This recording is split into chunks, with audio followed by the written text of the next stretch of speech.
There we go. All right. Well, good morning, everyone. Welcome to our TLI session today on demystifying study abroad, joined by Jennifer White, who is an expert on the field. And I'm going to turn things over to you to tell us all about demystifying study abroad. Hi there. So I'm Jennifer White, and I'm the Director of Education Abroad here at Eastern.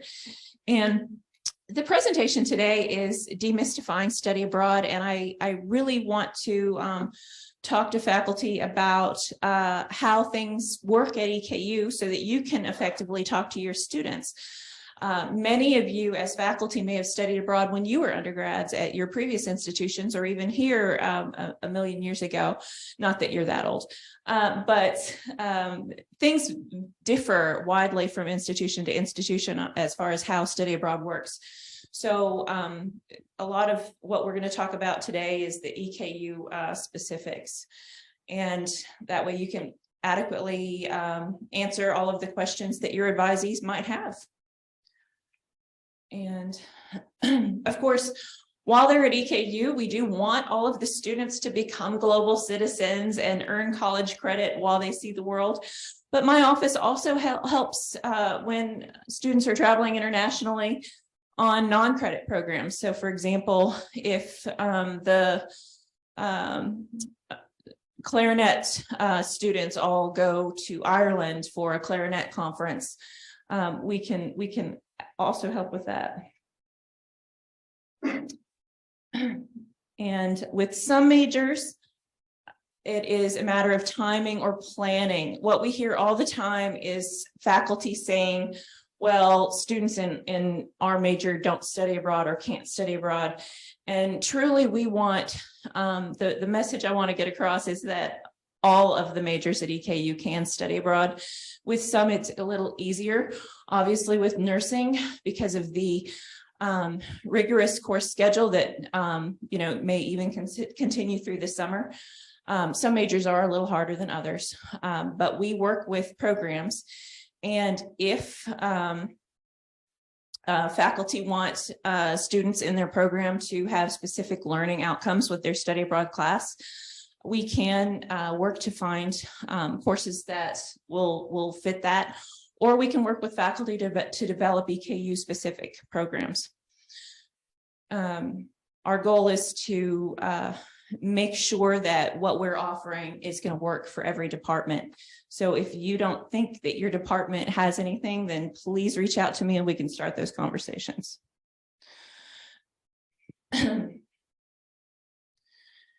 So we do have programs all over the world. We send students to over 50 countries. That doesn't mean that just because we offer over 50 countries, that doesn't mean that our students choose all 50 of those options.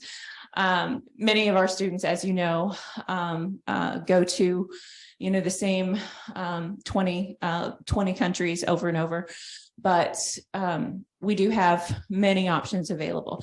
We have courses for all majors. Students can take gen ed courses. They can take all of their courses in English if they so choose, or they can do a language immersion option, or take a language that isn't offered at Eastern. So I've had students who've gone abroad and taken Thai language, they've taken Swahili, they've taken Twi, and all of these are things that wouldn't be available in a brick and mortar classroom at Eastern, but they can take advantage of that. We also work with students on critical language scholarships, so they could learn one of the languages that the government deems a critical need at a language center from the U.S. State Department. We've got service learning projects, which are very popular with our students, and we're always interested in developing more of those if faculty are interested in those.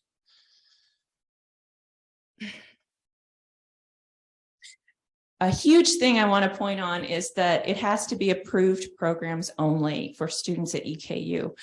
And there is a full list of our study abroad partners on the study abroad website. But what that means is please don't advertise study abroad programs, providers, or vendors that aren't on our list.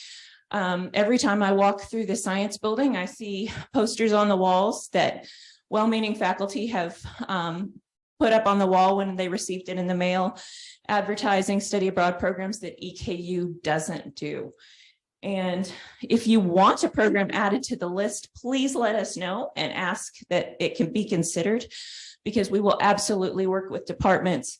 If you have a study abroad program that you keep seeing at your disciplines conferences every year, maybe they table at your different conferences, and you want us to have those conversations and do that, then that's absolutely fine.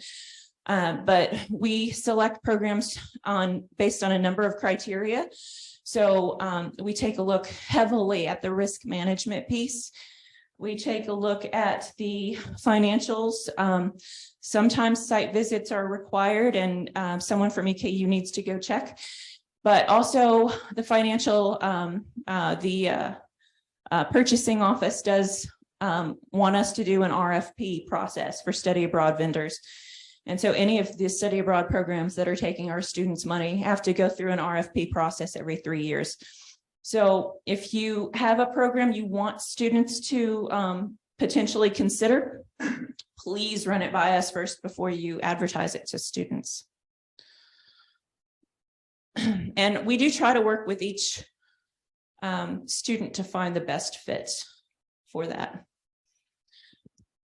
So with student accessibility issues, we get a lot of questions on the accessibility issues with study abroad. And obviously, different countries may not have identical rules to those of the Americans with Disabilities Act here in the US. We frequently, if you'll look at this slide, we have, I can't tell you how many times in Europe you find those escalators that are out of order, or elevators that are out of order. Not just Europe, but all over. So that's very, very common. And so if we have a student who needs extra accommodations to succeed on their program, that may take our office some extra time in planning to find a program that's going to work for that student. The center picture, you'll see we have, EKU has a wonderful program that ran quite often before COVID, and I hope will be starting up again, which is a deaf studies program abroad, so that deaf students can go and have interpreters go. If, for example, a deaf student wanted to go to another program, our office would have to work with the students to see if we can set up some sort of video relay so that they could take classes at an international university and still have that translated to ASLs for their needs. So lots of different things like that. We've had students come talk to us about any range of issue. And we do try to work with those students. So please, please, please never just tell the student, no, absolutely not.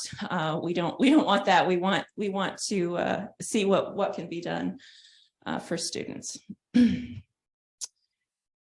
And one of the huge things that I hear faculty tell students is that study abroad may delay their time towards degree, and please don't tell your students that. With careful planning, we can actually enable students to graduate early. It's the first thing that we do when the students come into our office to talk about studying abroad is we pull up their degree works, and my office does advising too. So we will pull up degree works, see what classes could potentially be taken as study abroad classes, and send students abroad to take frequently gen ed classes or supporting classes or courses in their major. So it's very common for our students to actually graduate earlier with study abroad. And winter programs are super popular. Obviously, that is a good way to, let me advance this up. Another myth is that study abroad is too expensive. When many of you attended other universities as undergrads and studied abroad, paying for study abroad may have been different than it was here at Eastern. So some universities have it built into the tuition, and students just pay regular tuition at the university to study abroad. That is not how it is here. So here at Eastern, students are going to pay a program fee to study abroad, and they won't pay tuition for that class on top of that. So they at least won't be double paying. So this EKU honors student on the far left, Olivia, she went on a study abroad program in Colombia, full semester, and that was actually cheaper full semester than attending school here in the US would have been. And we do have many very affordable programs.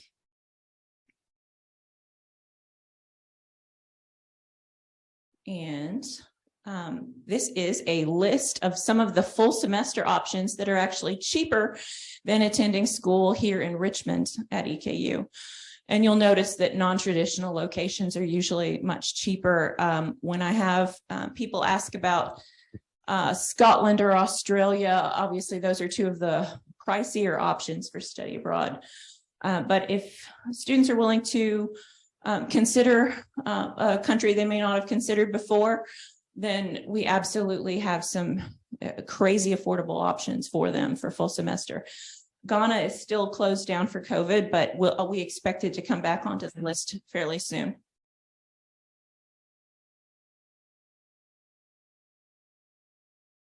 And study abroad is really flexible. We have programs that are as short as 2 weeks. We actually have programs that are as short as 10 days. And during the summer, students can go on programs that are anywhere from 2 weeks to full 3 months. So lots of options for students. You'll see this picture is from a winter Italy class that EKU offers, which is a custom program led by Dr. Dana Bush. And it's lots of fantastic opportunities. What many students don't know and faculty really need to be aware of is that for the students receiving an EKU merit scholarship, if they're graduating early, and by early I mean fewer than 4 years, they can use a semester of that merit scholarship towards a study abroad program, which is fantastic, and that removes some financial barriers for lots of students.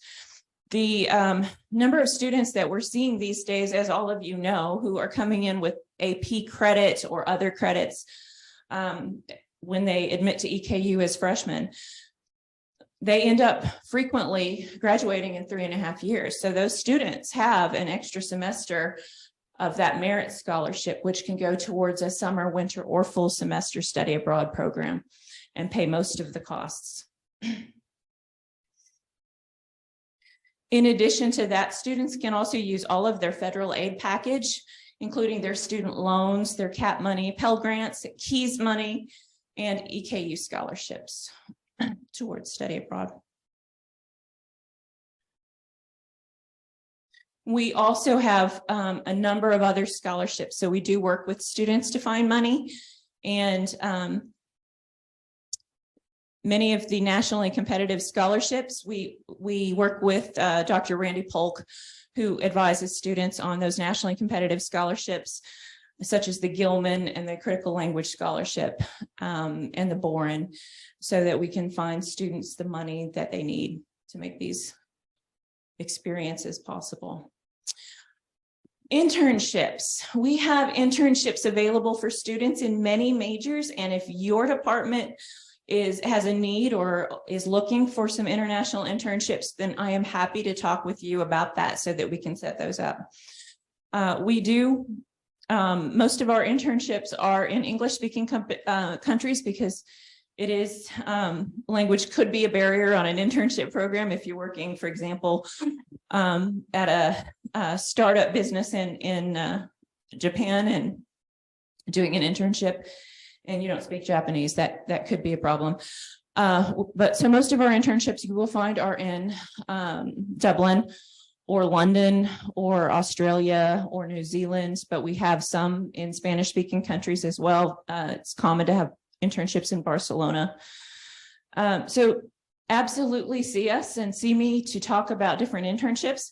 And if we don't have options for your students in your program, then we will find them, as long as we know exactly what you want and what those learning outcomes should be from the internship.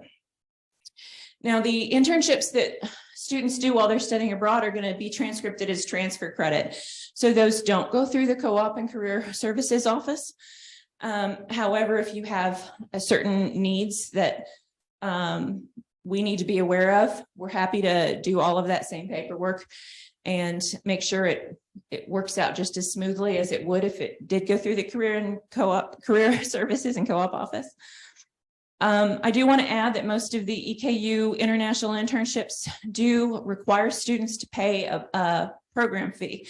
So they are still paying to do that work and get that work experience. But the fee includes housing and cultural excursions. So it's still very worthwhile. And I also want to point out that students do not get a paycheck for doing that international internship. I don't know if students ever do paid internships here, but we can't do that in most other countries because it would impact their student visa. And we don't want them to have any trouble. So registration is an issue that faculty, if you're advising students, you will expect to see IES courses or UNP courses on their degree works. They have to be registered for IES or UNP prior to departure. And I'm going to tell you a little bit about those classes. So IES is a placeholder class. It is not a real class. What IES means is it's the International Exchange placeholder course. The registration on there, so if a student is taking a fall semester study abroad, they will have an IES for 12 hours on their record, but it's only a placeholder, and then it allows them to receive their financial aid package and all of their scholarships. And as soon as they're done with their international class, say that, for example, they went to Morocco to study Arabic language for the semester, and they took a full load of classes, history, political science, language, and they transfer it all back on an international transcript. So at that point, the IES credits disappear and are replaced with the transfer credits from study abroad. So if you are doing a degree works exception and you want to put in an exception and say that the IES class will count towards the student's international business minor, you would have problems because the IES class credit will vanish and be replaced with something else. So it can be a little tricky. The UNP class, on the other hand, is taught by EKU faculty and is not going anywhere. It will remain on the record. This is the credit study abroad pre-approval form. And students will come to you with this form and you will say, I know exactly what this is because I just attended this session with Jennifer White. So on this, if a student is studying abroad, they are going to put the host university's classes down and they are going to provide you with the syllabus. And they are going to say, how will this transfer back to EKU? And you're going to take a look at the classes in your department and see if the class they're taking abroad has any direct equivalency. Usually it won't. It usually will not have an absolute direct equivalency, and you'll say non-equivalent, but we would take it in our department at the 300 level transfer non-equivalent. So for those of you familiar with the regular transfer process, you're familiar with in classes and X classes. In classes, when you see them on the student's degree works, means non-equivalent, but they haven't been evaluated. X classes means non-equivalent and they have been evaluated. So frequently on this, they will come back in as X classes. That's not uncommon. So if a student then has this filled out, the classes that they're taking abroad in France, for example, don't have equivalents, but they think they should be able to count for element 6, element 3, whatever. They put in that request to our office and we reach out to the powers that be to have them approved to see if they are going to work out for gen ed. So it's a multi-step process and all of this has to be done before the student leaves. That way the student is protected and they know exactly how their classes are going to transfer back to EKU when they return. However, what frequently happens is that they will then get to that other country. And just like here, sometimes classes fill up, sometimes classes get canceled. So they may get over there to the international university and find that they are all of a sudden taking different classes that they had not expected to take. If so, they are told that they need to still work with their advisor or department chair on getting those classes evaluated, which means it's on the student to save the syllabus, save the any documentation that they have that can make it easier for their department chair or advisor to evaluate those classes. And then once we receive the international transcript, it goes with this study abroad pre-approval form, and the registrar's office records those classes exactly as they appear on this form. So it's very important that this form be in our office for each student that goes abroad. Now, everything I've just said does not count if the student was doing CCSA or keys, because CCSA or keys just transfer back in from a WKU on a WKU transcript, and they're super easy. So graduating students, at some universities, students aren't allowed to study abroad their final semester. They require that students be on campus for their final semester. And so you may be familiar with that from previous universities you've attended. But at EKU, they can attend their final semester. They can study abroad if that's what they choose. However, the transcripts from their study abroad program have to be received by EKU prior to the degree conferral date. Otherwise, the student's graduation has to be deferred. So that is an unfortunate reality, but sometimes students need to really select their study abroad program based on the speed of the transcripts returning. For example, London South Bank University is one of the popular locations our students can go for full semester programs in London. But if they do go to London South Bank University, faculty have an entire month to grade the final papers and final projects after the end of classes. So can you imagine having an entire month to grade before you turn in your grades? That would be a completely different world. But sadly, it does mean that students who go to London South Bank their last semester typically need to have their graduation deferred to the next semester because they will not get that in time. It's also very important that the person who checks out students for graduation in your college is aware that the student is graduating and studying abroad their final semester because that person needs to know if there's going to be a transcript delay. Also, frequently students ask us if they can study abroad the summer after their May graduation date, and technically they would not be students if they did that. So they have two choices. They can either defer graduation until summer so that they can study abroad in May, for example, or they can readmit to the university after they graduate as a non-degree seeking post-bac student in order to study abroad. And this happens the most on faculty-led programs. So if a faculty member in your department is taking students and the student sees that even though they're graduating in May, all their friends are going on this study abroad program with a faculty member, then they're going to want to go too, and they're going to ask that question.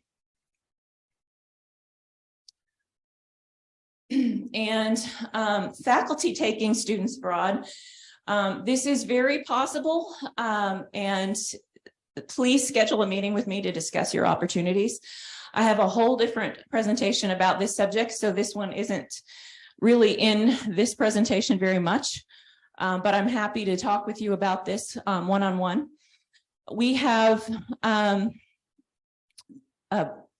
policy for traveling with students at EKU, and there are several other policies that are touched on if you're traveling with students abroad. So please make sure the appropriate permissions for traveling abroad with students have been obtained. There's a form that will need to be signed by your chair, dean, and provost before doing that. And EKU is a member of two consortia. which allow faculty to easily teach their classes abroad and not worry about minimum numbers of students, because they'll be getting students from some of the other consortium members.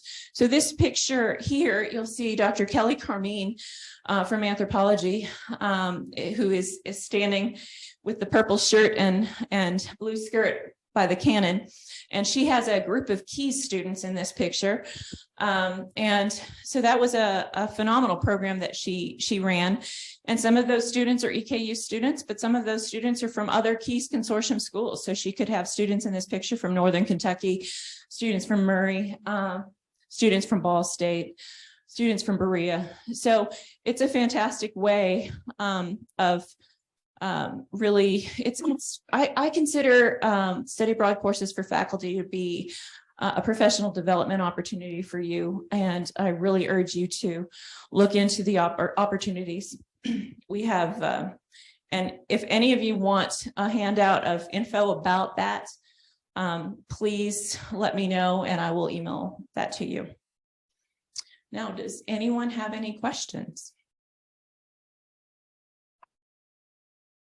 Feel free to unmute or type in the chat. And while they're doing that, I do have a question. What is the limit at which how soon a student can plan for studying abroad? Like, is it, if I'm a student, for example, in this semester, would I be able to just now apply for like a summer trip, or like, what's the timeline on that? So that's a fantastic question.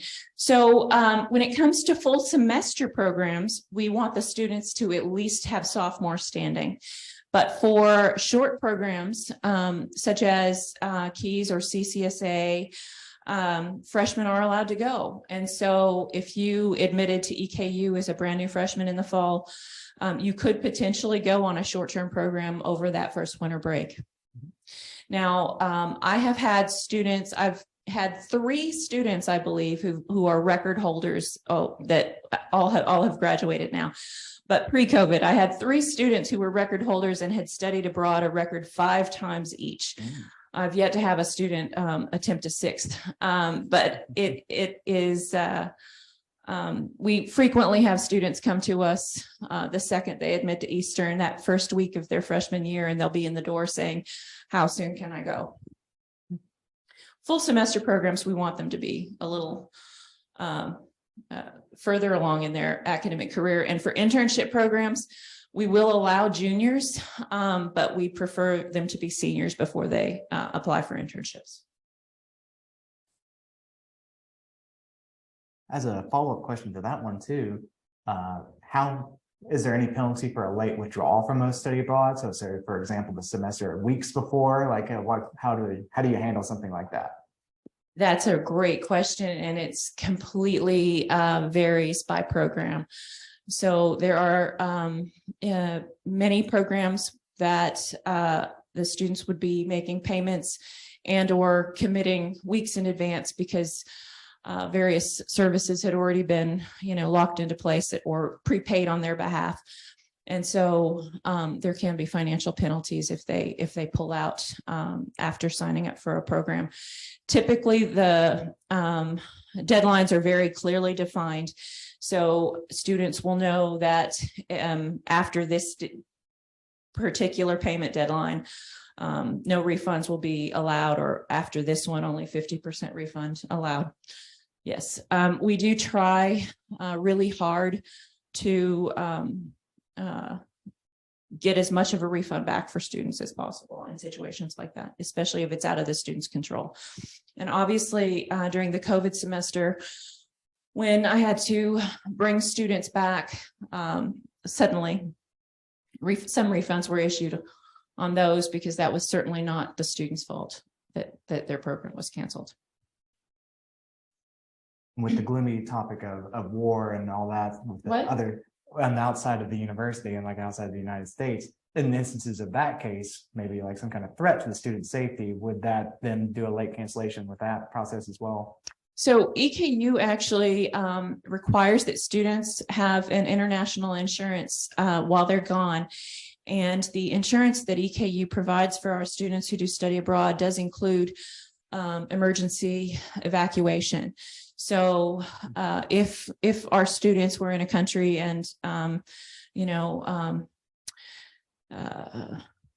something were to happen, that is included in the insurance policy.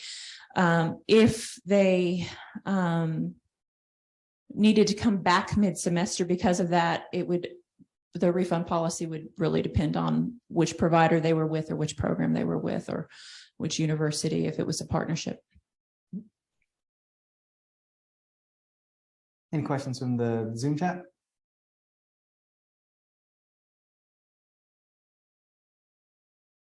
If not, I got more. I can keep going. I have hey, this is Meg. I actually do have a question, but it may not be appropriate specifically for this topic. I'm interested more in like service learning projects occurring abroad. Would that be something that we should just set up a meeting with you to discuss, or can you speak a little bit about that? Absolutely. So we, a few years ago, Gary Brown and Jason Marion took a group of students for environmental health sciences to Jamaica, and those students had the most amazing experience, and they built a cistern for this elderly man in his 90s who had been walking miles for water every day of his life. That was such a amazing opportunity. When faculty are doing faculty-led study abroad, it is something that we frequently have them ask is about the possibility of a service learning project for their students. And so depending on what kind of program the faculty is teaching on, that's usually something that can be set up. Beyond that, we have some providers that specialize in doing service learning opportunities for students. And so depending on what sort of service learning project you wanted your students to have, we can check and see if that exists already or if we could request it. Okay, without getting into too many details, Dr. Crawford, who's also on this Zoom, and I had participated in, it was a course in Guatemala City with children. So we're interdisciplinary early childhood faculty.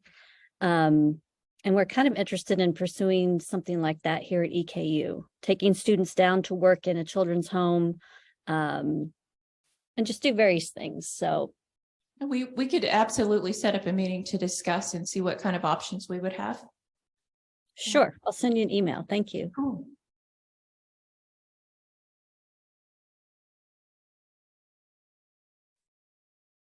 Any other questions?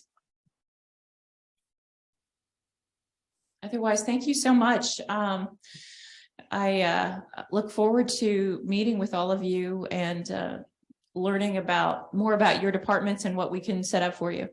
Yes. Thank you, Jennifer, for sharing with us today. I put the link to the EKU Abroad email in the chat as well as the website. Excellent. And I do highly suggest that you keep watching their social platforms because they do a lot of really great things with their students and sharing their stories that could help for other students looking for similar experiences. Thank you. All right. Well, thank you all for joining us. Thank you.